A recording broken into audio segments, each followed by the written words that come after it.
Lumaki po ako na alam ko po yung saying, sa presinto ka na magpaliwanag.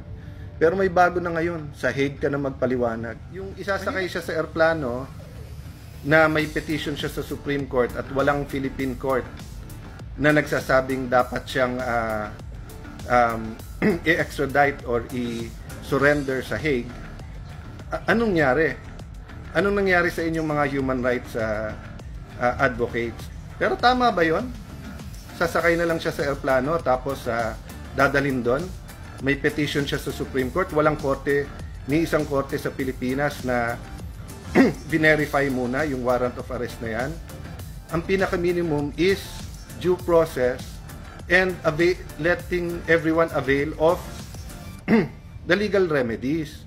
Hindi pwedeng may korte sa ibang bansa, huhulihin mo tapos isasakay mo na lang sa airplano. So, eto po tanong ko sa inyo.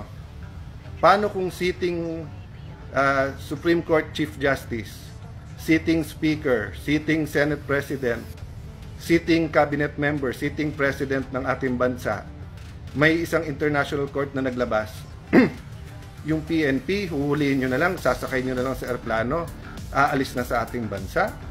Diba? So, yung President, napaka-importante. Kung anong pinapakita natin sa lahat. So, sa akin, I continue to pray tonight. I appeal to everyone involved. Sinabi natin sa lahat, mahinahon, wag mapusok ang damdamin. Pero hindi ibig sabihin no, na pabayaan na lang natin kung may injustice na nangyayari. Lumaki po ako na alam ko po yung saying, sa presinto ka na magpaliwanag. Pero may bago na ngayon, sa Hague ka na magpaliwanag. Mahirap po.